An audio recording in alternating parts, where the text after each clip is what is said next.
17 তারিখ উত্তরা সহ শত শত শহীদের লাশ জড়ানো হয়েছে। সেই রাত্রে একটা বিভীষিকাময় পরিস্থিতি। তিনি একটা অ্যাম্বুলেন্স যুগে উত্তরায় গিয়েছেন। প্রথমে আমার বাসায় গিয়ে আমাকে উঠে এনে সেক্রেটারি জেনারেলের বাসায় এসেছেন।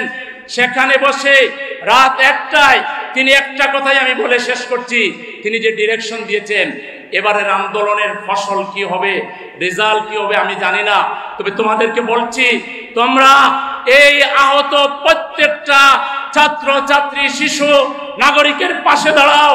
আর এটাকে কোনো দলবাজি করবা না। এটা জামাত ইসলামীর শহীদ বলার দরকার নেই, এটা আমাদের দেশের 18 কোটি মানুষের সম্পদ।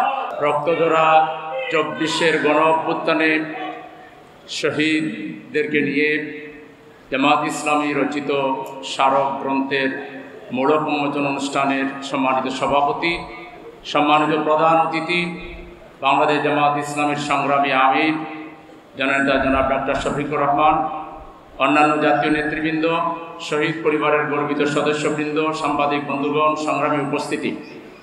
আল্লাহ তাআলা কোরআনে বহু জায়গায় শহীদদের মর্যাদা সম্পর্কে বলেছেন। এই মর্যাদার কথা চিন্তা করেই স্বয়ং আল্লাহর রসুল 3 বার এই কথা বলেছেন, আমার বড় ইচ্ছে হয় আল্লাহর প্রতি নিহত হই, আবার জীবিত হই, আবার নিহত হই, আবার জীবিত হই। 3 বার তিনি এই কথা উল্লেখ করেছেন। উহুদের যুদ্ধের প্রথম শহীদ আব্দুল্লাহ রাদিয়াল্লাহু আনহু শাহাদাতের পরে স্বয়ং আল্লাহ রাব্বুল আলামিন তার সাথে সাক্ষাৎ করেছেন আর জিজ্ঞেস করেছেন, ওরে আব্দুল্লাহ, তুমি তো আমার পথে তোমার জীবন দিয়ে এসেছো, এখন আমি তোমার জন্য কি করতে পারি?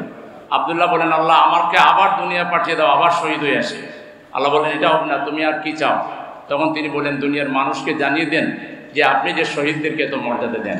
কোরআনে এসেছে, ওয়ালা তাকুলু লিমান ইউকতালু ফি সাবিলিল্লাহি আমওয়াত বাল আহইয়াউম ওয়ালাকিন লা তাশউরুন। সুতরাং শহীদ পরিবারের সদস্যরা আপনারা দণ্ড, আপনাদেরকে আপনাদের সন্তানেরা জান্নাতে নিয়ে যাবে এবং আপনাদের সন্তানেরা এমন একটা মহৎ কাজের জন্য জীবন দিয়েছে, বাংলাদেশকে ফেসিবাদ মুক্ত করার জন্য, আধিপত্যবাদ মুক্ত করার জন্য, বাংলাদেশের কোটি কোটি মানুষের অধিকার প্রতিষ্ঠা করার জন্য তারা যে জীবন দিয়েছে, সেজন্য যুগ যুগ ধরে আপনারাও স্মরণীয় হয়ে থাকবেন, শহীদরাও স্মরণীয় হয়ে থাকবেন। আর তাদের শাহাদাতের বারাকায় আমরা বাংলাদেশের জনগণ যুগ যুগ ধরে উপকৃত হব। এই শহীদদের যে আত্মত্যাগ, শহীদ পরিবারের যে অনুভূতি, এই অনুভূতির দিকে লক্ষ্য রেখে আগামী দিনের বাংলাদেশের রাজনীতি রচিত হবে।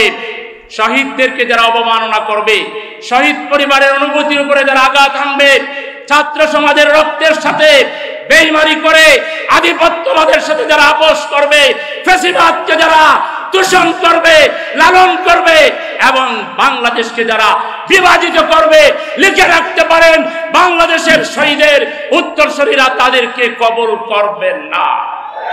বাংলাদেশ আগামী দিনে চলবে শহীদদের অনুভূতির আলোকে, শহীদ পরিবারের অনুভূতির আলোকে, যারা বাংলাদেশের জাতীয় স্বার্থকে অক্ষুণ্ণ রেখে 18 কোটি মানুষের ঈমান, আকীদা, বিশ্বাস এবং মূল্যবোধকে লালন করে যারা রাজনীতি করবেন, জাতিকে ঐক্যবদ্ধ রাখার জন্য যারা প্রচেষ্টা চালাবেন, তারাই আগামী বাংলাদেশের রাজনীতির নেতৃত্ব দিবেন। আমি একটি কথা বলে আমার বক্তব্য শেষ করছি, ক্ষমতা মুখ্য বিষয় নয় রাজনীতিবিদদের জন্য, রাজনৈতিক দলের জন্য, অন্তত জামাত ইসলামীর জন্য এটা 100% সত্য। এই আন্দোলন যখন শুরু হয়েছে, আমিরে জামাত দেশের বাইরে ছিলেন। 17 জুলাই রাত্রে ভোরে তিনি দেশে ফিরেছেন। 17 তারিখ উত্তরা সহ শত শত শহীদের লাশ জড়ানো হয়েছে। সেই রাত্রে একটা বিভীষিকাময় পরিস্থিতি। তিনি একটা অ্যাম্বুলেন্স যুগে উত্তরায় গিয়েছেন। প্রথমে আমার বাসায় গিয়ে আমাকে উঠে এনে সেক্রেটারি জেনারেলের বাসায় এসেছেন। সেখানে বসে রাত 1টায় তিনি একটা কথাই আমি বলে শেষ করছি, তিনি যে ডিরেকশন দিয়েছেন এবারের আন্দোলনের ফসল কি হবে, রেজাল্ট কি হবে আমি জানি না, তবে তোমাদেরকে বলছি তোমরা এই আহত প্রত্যেকটা ছাত্র ছাত্রী শিশু নাগরিকের পাশে দাঁড়াও। আর এটাকে কোনো দলবাজি করবা না, এটা জামাত ইসলামীর শহীদ বলার দরকার নেই, এটা আমাদের দেশের 18 কোটি মানুষের সম্পদ।